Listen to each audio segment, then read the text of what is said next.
অনেক ভালো লেগেছে। শেষ পর্যন্ত মেয়েটাকে ফিরে পেয়েছে, সে জাহিদ নিজে জানতেই না। এই জিনিসটা খুব ভালো লেগেছে।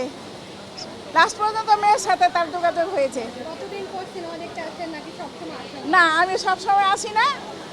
আমি এই বাংলাদেশে এখানে আজকে এই প্রথম দেখেছি, কিন্তু আমার কাছে খুব ভালো লেগেছে।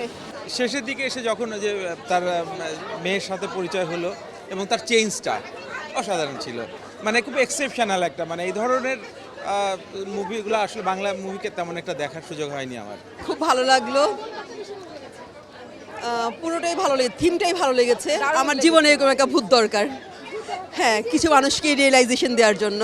সিনেমাটা খুব ভালো লেগেছে। 1995 সালের পরে এই আজকে দেখলাম আর কি। আমার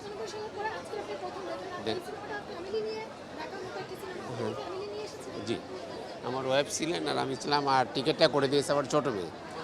সে মনে করেছে যে আমার জীবনের সাথে এই সিনেমার কিছু মিল আছে, এই জন্য সে মানে আমি তো সিনেমা এখন দেখি না, যেটা একসময় মানে ছাত্র জীবনে তো অনেক দেখতাম। শিক্ষকতায় এসে সিনেমা দেখা বাদ দিয়েছিলাম আর কি 1995-এ, স্মক বাদ দিয়েছে 1984-এ।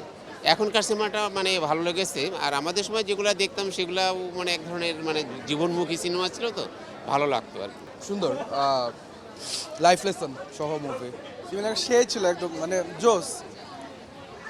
অনেক সুন্দর। লাস্ট সিনটা ও যখন রিয়েলাইজ করে এই পার্টটা